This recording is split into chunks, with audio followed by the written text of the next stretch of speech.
Hello, this is Robin. Thank you for visiting my science lesson, example 1. This is a lesson using the scientific method.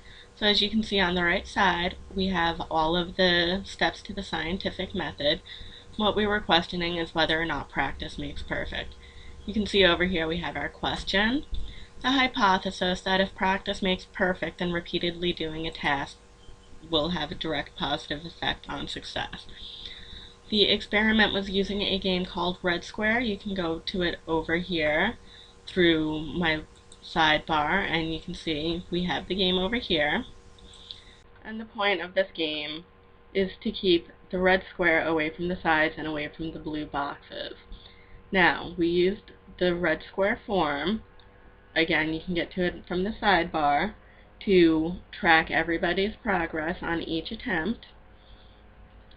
So they would come in here and they put in the number that they got, and when they were finished, they would go ahead and submit it, and it automatically went into our wonderful Google document.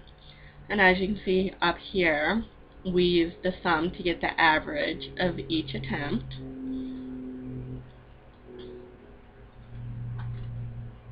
So we took the averages. Well, I took the averages, and if I can find the right page, I can show you. And we put them into a graph. And as we can see from our graph, over time, the number of attempts that people took, their averages did increase. There was a decrease at the end. This could be for many different factors, but overall it did prove that practice will increase your success in a task.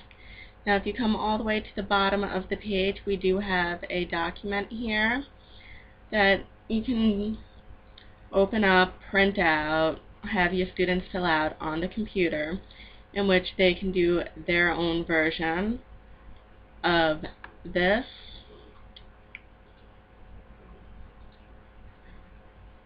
You can see we have our directions up here. They can come up with their own question about practice makes perfect. It has them do their research, hypothesis. You have your procedure, data that they collect, their observations, and their conclusion.